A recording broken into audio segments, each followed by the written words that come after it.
말씀 보겠습니다. 야고보서 1장 1절에서 8절입니다.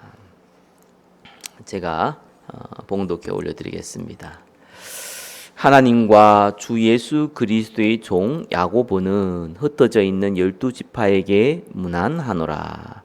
내 형제들아, 너희가 여러 가지 시험을 당하거든 온전히 기쁘게 여기라. 이는 너희 믿음의 시련이 인내를 만들어내는 줄 너희가 알미라. 인내를 온전히 이루라. 이는 너희로 온전하고 부비하여 조금도 부족함이 없게 하려 함이라. 너희 중에 누구든지 지혜가 부족하거든 모든 사람에게 후히 주시고 꾸짖지 아니하시는 하나님께 구하라. 그리하면 주시리라. 오직 믿음으로 구하고 조금도 의심하지 말라. 의심하는 자는 마치 바람에 밀려 요동하는 바다 물결 같으니 이런 사람은 무엇이든지 주께 얻기를 생각하지 말라. 두 마음을 품어 모든 일에 정함이 없는 자로다. 아멘. 시험의 이유와 구해야 할 지혜라는 제목으로 말씀 증가하겠습니다.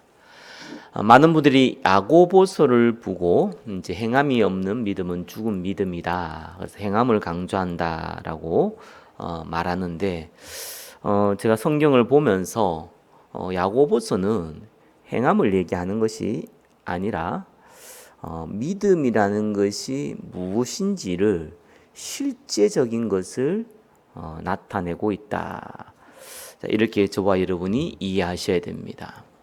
바울 같은 경우는 이론적인 부분을 강하게 얘기하고 원론적인 부분이 강하게 얘기했다면은 야고보는 실제 우리가 일어나고 있는 이 현장에서 살아가고 있는 이 현장에서 믿음이 어떻게 드러나는가라는 부분을 강조했다고 보시면 됩니다.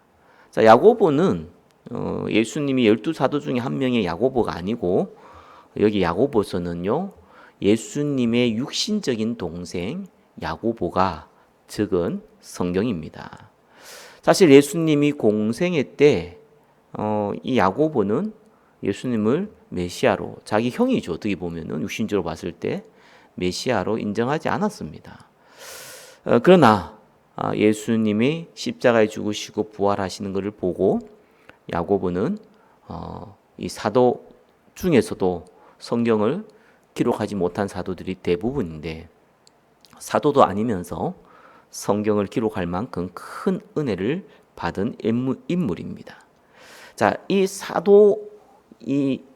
야고보가 사도가 아닌 이 야고보서를 통해서 오늘은 특별히 야고보가 첫 번째 신앙을 시작을 할 때에 반드시 오는 게 하나 있다. 거기 시험이거든요. 그리고 반드시 구해야 되는 게 있다. 거기 지혜입니다. 자, 그 부분을 야고보서 1장 1절과 1절에서 8절까지 기록해 놓았습니다. 말씀 붙잡고 큰 응답 누리시기를 예수 그리스도의 이름으로 축원합니다. 자, 첫 번째는 성도에게 반드시 오게 되는 시험입니다. 자, 시험이라는 것은 여기서 시험이라는 것은 뜻하지 않게 오는 시험이에요. 저와 여러분들이 살아갈 때에 시험이 오면은 힘들고 안 오면은 뭐 좀 괜찮고 이런 것이 아니라 구원받은 백성이 특별히 성화의 과정을 거치면서 많은 사람에게 복음 전하는 전도자로 쓰임 받기 위해서는 반드시 첫 번째 신앙생활에서 시험이 와야 돼요. 아니, 정확하게 얘기하면은 하나님이 시험을 허락하십니다. 자, 1번입니다. 자, 이 시험 1절에 나와 있죠. 하나님과 주 예수 그리스도의 종 야고보는 흩어져 있는 12지파에게 문안하노라. 내 형제들아, 너희가 여러 가지 시험을 당하거든.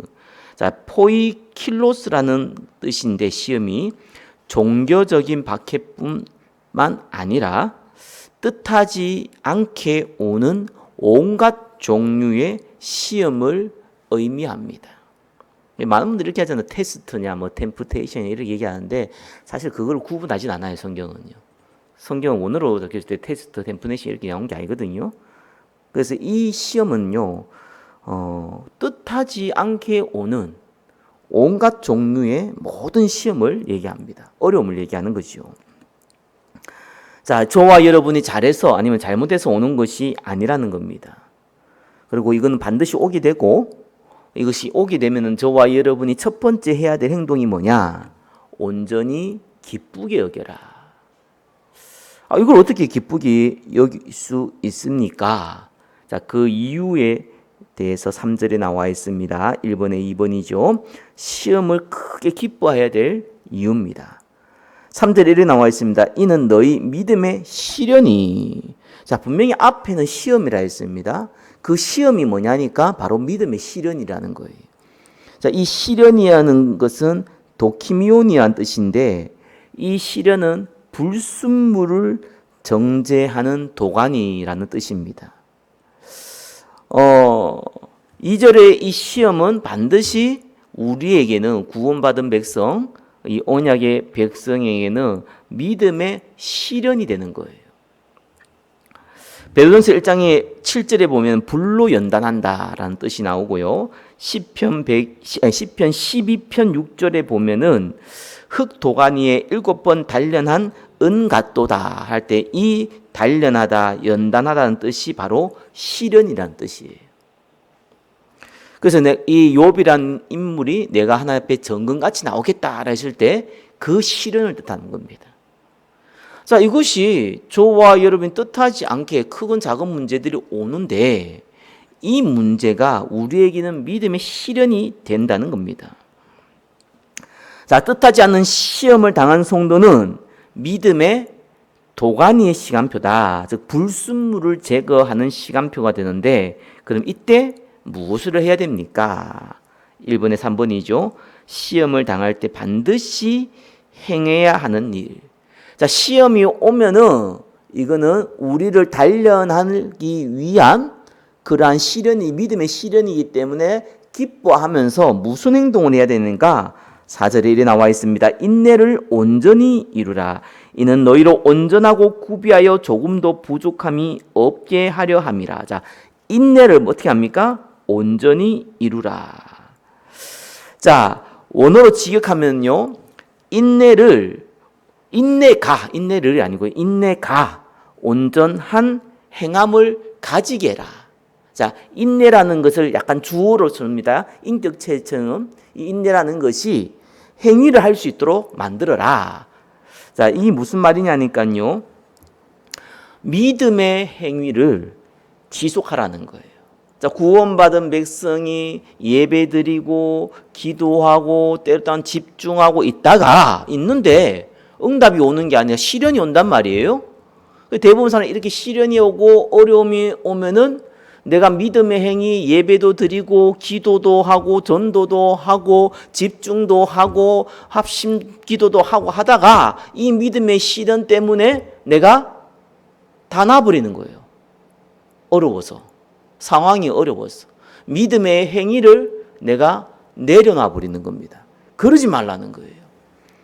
그런 게 아니라 오히려 이 인내를 가지고 이 인내가 지금 하고 있는 믿음의 행위를 계속 하도록 그렇게 만들어라 라는 겁니다. 즉 믿음의 행위를 지속하라 라고 나옵니다. 자, 야고보서 5장 7절에는요, 그 인내의 이유에 대해서 뭐라고 나와 있냐니까, 농부가 땅에서 나는 귀한 열매를 바라는 것과 같이 인내하라는 거예요. 농사를 지으면은 열매가 안 나잖아요. 그죠? 태풍이 오기도 하고 홍수가 나기도 합니다. 그러나 열매를 맺게 되어 있습니다. 그죠? 그걸 기다리라는 거예요. 옛날에 신문에 보니까, 뉴스에 보니까, 우리나라 같은 경우는 습해서 그러지 않는데, 팔레스타인 이런 데는 건조하단 말이에요. 아무리 뜨거워도.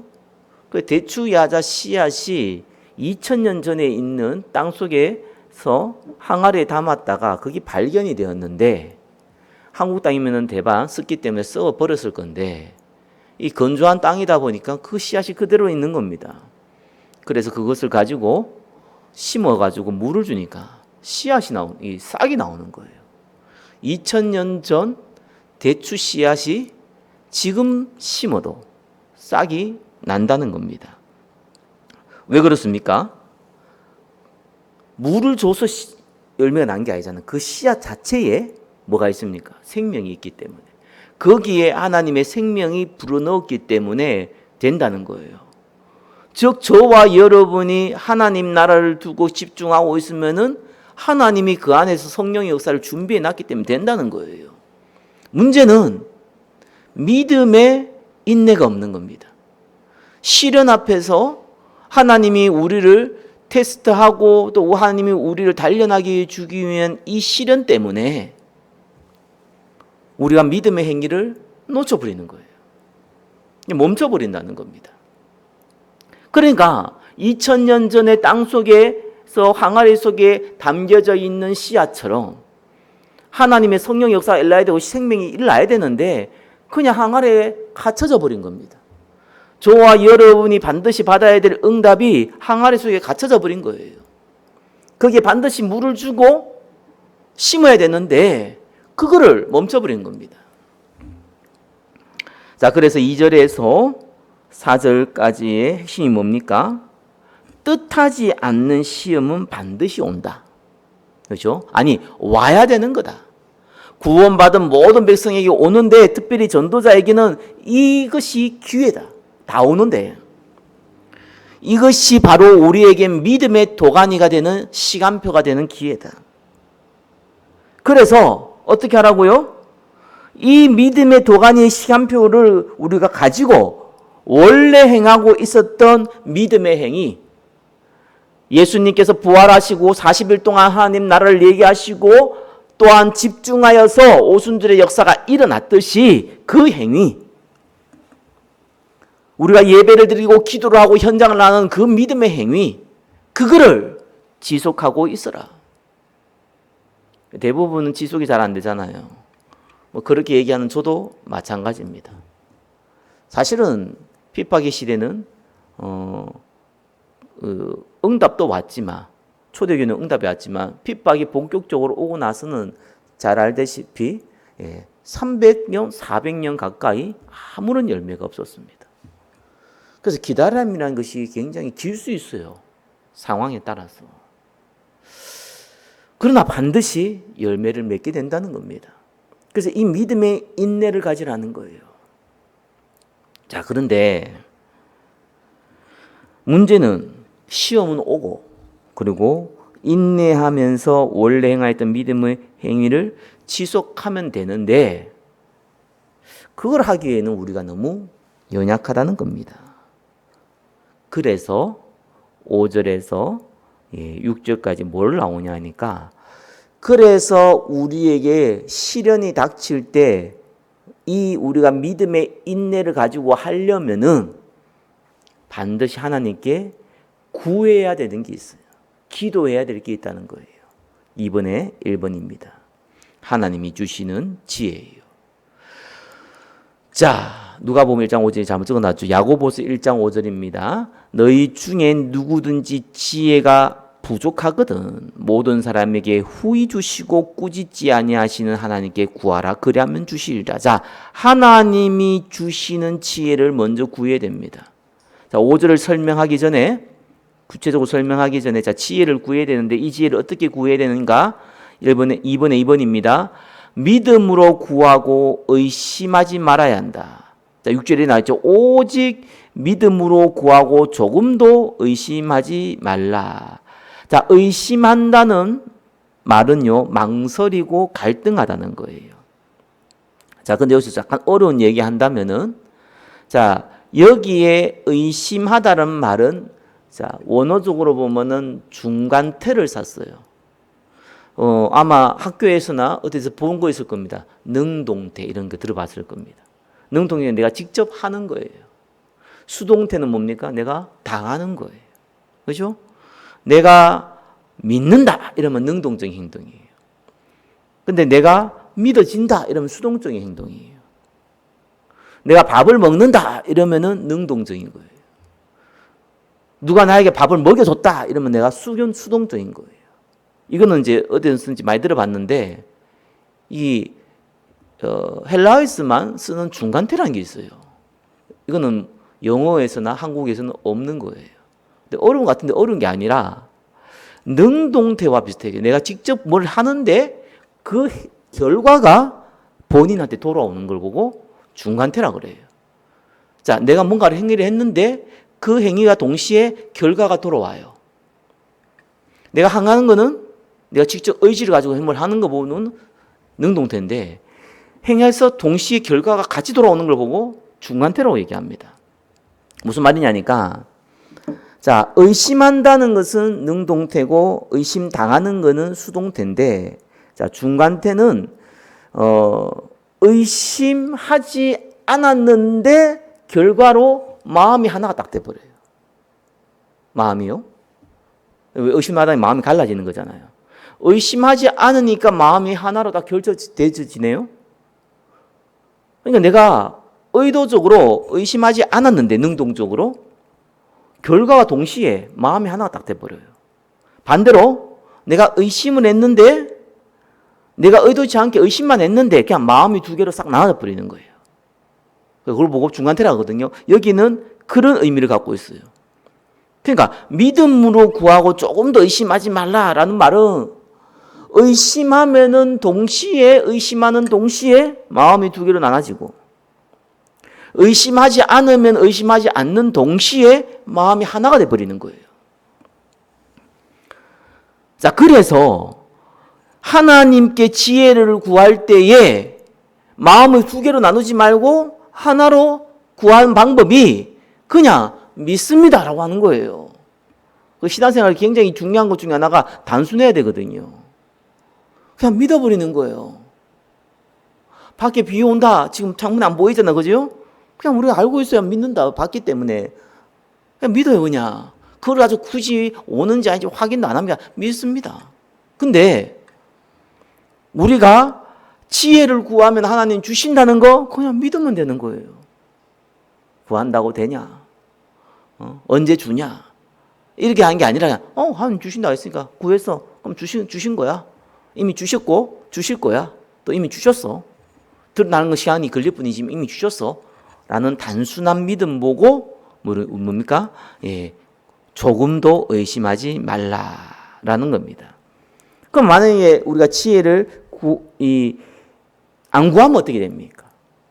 이걸 구하는데 의심하지 않고 구해야 되는데 만약에 아예 지혜를 구하지 아니하면 어떻게 됩니까? 그러면은 바로 구하지 않는 것과 구하여도 의심하는 것은 동일한 결과가 나오는데 6절 후반부에 이렇게 나옵니다. 의심하는 자는 마치 바람에 밀려 요동하는 바다 물결 같으니. 자, 이 바다 물결은 어떻게 흔들립니까? 바다가 스스로 움직이는 게 아니죠. 바람 때문에 움직이는 거예요. 그러니까 의심하면은 우리의 마음이 내가 마음을 두 개로 나눈 게 아니라 사단이 우리의 마음을 갈라놔 버려요. 의심한 동시에. 그러니까 우리가 물결이 돼버리는 거예요.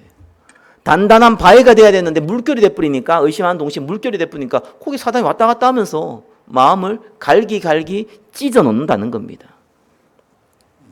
바다 물결 같다. 마음대로 가지고 논다는 거예요. 자, 이러면서 5절을 봐야 돼요.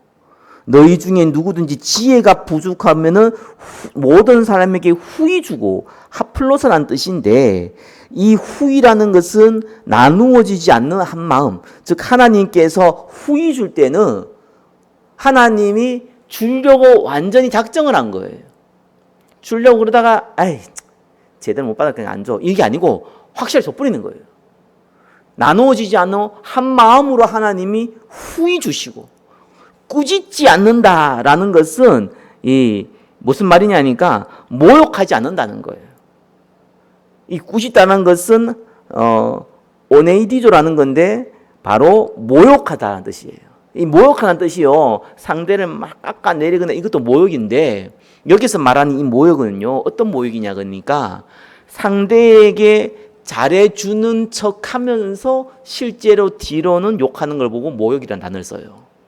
자, 우리가 선물을 주는데 음료수 이렇게 배 이런 걸 선물을 줘요. 선물을 주는데 보니까 너무 괜찮은 배가 한 10개 있는데 괜찮은 게 한 2-3개 있는 거예요. 그 2-3개를 빼가지고 나머지 한 7개를 포장해 주는 거예요. 그럼 받는 사람이 뚜껑 열어보니까 2-3개 빠졌잖아요. 보면 알지 그러면은. 그럼 기분이 어떨까요? 그걸 보고 모욕하다는 뜻을 쓰는 겁니다. 쉽게 말해가지고 선물은 주는데, 쉽게 말해서 사람들에게 배려를 하는 척 하는데 뒤로는 욕하고 있는 거예요. 모욕하고 있는 거예요. 근데 그렇게 하지 않는다는 겁니다. 꾸짖지 않는다는 것은 하나님은 우리를 모욕하지 않는다. 주는 척 하면서 별로 안 좋은 거 주고 줄까 말까 막 이렇게 고민하고 그러지 않는다는 거예요. 그러지 아니하는 하나님께 구하면은 하나님은 마음을 일심으로 주고 절대로 모욕하지 않고 반드시 준다는 겁니다. 뭐를요? 지혜를. 이걸 준다는 겁니다. 하나님은 진정성을 가지고, 그죠? 하나님이 지혜를 주신다. 자, 그래서 5절, 6절의 핵심은 뭡니까? 인내를 가지고 믿음의 행위를 하기 위해서는 하나님의 지혜를 반드시 구해야 한다. 이 지혜란 뜻을요, 이제 여기서 직역하기는 그러니까 좀 어역을 한다면은요, 앞에 쭉 나왔잖아요. 이 지혜는 딴 거 아닙니다. 사실상 지혜라는 것이요, 뒤에 나와 있듯이 뭐 의심하는 자는 바다 물결같이 흔들린다 했잖아요. 그죠? 이 지혜가 어떤 지혜냐니까요, 좀 심플하게 얘기할게요. 우리가 기도하면 하나님 나라가 임하잖아요. 집중하면은, 지속하면 하나님 나라가 임하거든요. 근데 문제가 생긴단 말이에요. 그럼 어떤 일이 벌어집니까? 중간에 멈춰요. 멈춘다니요. 사람 다 약하기 때문에. 근데 그래서 우리는 뭘 구해야 되냐? 지혜를 구해야 되는 거예요. 그 지혜는 뭡니까? 그래, 어차피 하나님이 허락하신 거고 당연히 온갖 문제지만 하나님 아시고 허락하신 거다. 그러면은 상관없지 않느냐? 오히려 사단이 이제는 발악을 하는 거 아니냐? 이제는 여명의 시간표가 아니냐? 여명이 뭡니까? 해 뜨기 전에 바로 직전, 가장 어두울 때. 그 시간표가 아니냐? 그럼 기도하면 되겠네. 요걸 보고 지혜라 그럽니다. 요 이성이요, 내 감성보다 강해져야 돼요. 거기 지혜입니다. 왜? 하나님 하실 걸 내가 믿어버리니까. 그죠? 돈 문제, 사람 문제, 건강 문제, 갈등 문제, 또 여러 가지 핍박의 문제, 나 개인만의 고민, 이런 모든 문제들이 오는데, 오면 어때? 올 수도 있지. 아니, 기분 나쁘면 어때? 뭐, 기분 나쁜 건 한순간이지. 그건 하나님 나라는 임하는 거 아니냐. 내가 속된 편으로 100원짜리, 1000원짜리 아끼려고 1억, 10억, 100억을 내가 버릴 필요가 없지 않느냐. 아니, 뭘 하다 보면 돈 100원도 1000원도 만원도 잃어버릴 수 있지. 그렇다고 해서 수조원이 되고 수천억이 되는 것을 내가 잊어버리면 안 되지 않느냐. 그래서 우리가 작은 것을 손해보는 것 같은데 큰 거를 다 잃어버리면 안 되지 않느냐. 이 생각이 내 감정보다 강해져야 돼요. 그걸 보고 지혜라 그러는 겁니다. 하나님 나에게 힘을 주시옵소서. 이런 문제 저런 문제 다 벌어질 수 있지만 하나님은 살아계시고 하나님 나라를 집중할 때 하나님 나라 임할 것이고 나머지는 하나님 주신다고 했지 않습니까? 당장 내한테는 문제가 될지 보이시 몰라도 하나님을 나는 믿습니다. 성령으로 역사에 주시옵소서. 요걸 보고 지혜랍니다. 그죠? 그래서 2번에 3번입니다. 마음이 갈린 자가 얻을 수 없는 기도다. 이런 사람은 무엇이든지 죽기 얻기를 생각하지 말라. 두 마음을 품어 모든 일에 정함이 없는 자로다. 자, 열매를 못 맺는 거예요. 소두이 말했듯이 이 항아리 속에 담겨져 있는 씨앗처럼. 씨앗은 생명이 담아있기 때문에 열매가 나야지 열매잖아요. 그렇죠? 분명히 그 안에 있는 생명의 생명을 집어넣었지만 그거를 심고 물을 줘야지만 자라날 거 아니겠어요? 심지도 않고 물 주지도 않고 그 다음에 관리도 안 하는데 어떻게 자라납니까? 그러니까 그걸 망쳐버리는 겁니다. 어떤 사람이요? 예, 두 마음을 품은 사람. 두 마음이 어떤 겁니까? 하나님의 나라를 두고 기도하는 것과 내 마음, 내가 있는 이 문제 가운데 갈등하는, 그걸 보고 두 마음이라고 합니다. 말씀을 맺겠습니다. 저와 여러분에게는 반드시 뭐가 온다고요? 뜻하지 않는 문제. 그걸 보고 성경은 시험. 근데 이 시험은 믿는 자에게, 불신자에게는 망하는 시간표지만 믿는 자에게는 뭐가 된다고요? 특별히 전도하고 하는 자에게는 시련, 믿음의 시련, 즉 믿음을 단련할 수 있는 기회가 된다. 그래서 기뻐할 수 있다. 기뻐해야 된다. 그죠? 그렇기 때문에 이 시련 때문에 내가 진짜 하나님이 원하시는 하나님 나라를 하고 있다가 이 믿음 시련이 왔는데 멈추지 말고 지속해라. 그러면 다른 힘이 필요하다. 뭐냐? 내 이성이, 하나님이 주시는 이 말씀이 내 감성보다 강해야 된다. 그걸 지혜라 그런다. 그 지혜를 달라고 하나님께 간구해라. 그죠? 의심하지 않고 그대로 믿어버려라. 의심해 부르면 마음이 두 가지로 갈려지고 응답도 못 받으니까 의심하지 말고 믿음으로 지혜를 간구해라. 하나님, 나에게 힘을 주셔서 이런 문제 저런 문제 다 있지만 상관없습니다. 하나님 나라 임하지 않습니까? 이번 주에 우리 두 분의 세 가족이 왔습니다. 지난주에 귀신 들린 여자가 한 명 와서 복음 받고 갔습니다. 뭐 일도 없는데 그냥 왔다 갔습니까? 예, 우리가 영안이 어두운 사람이죠. 근데 하필 그때 무슨 일이 벌어졌습니까? 이런 문제 저런 문제 다 벌어졌습니다. 빨리 눈치채셔야 됩니다. 저도 감성이 있는 사람이잖아요. 똑같잖아요. 힘든 거 다 똑같거든요. 근데 어차피 지나가는 일이잖아요. 믿음이 좋은 게 아니더라고. 내가 그렇구나. 내가 믿음이 있고 싶다고 해서 있는 것도 아니고 없다고 해서 없는 것도 아니거든. 하나님 구해라 그랬구나. 지혜를 구해라 그랬구나. 말씀이 내 감성과 내 지금 상황을 뛰어넘을 수 있는 그렇게 말씀 붙잡을 수 있도록 하나님께 간구하라 그랬구나. 그러면은 주겠다 그랬구나.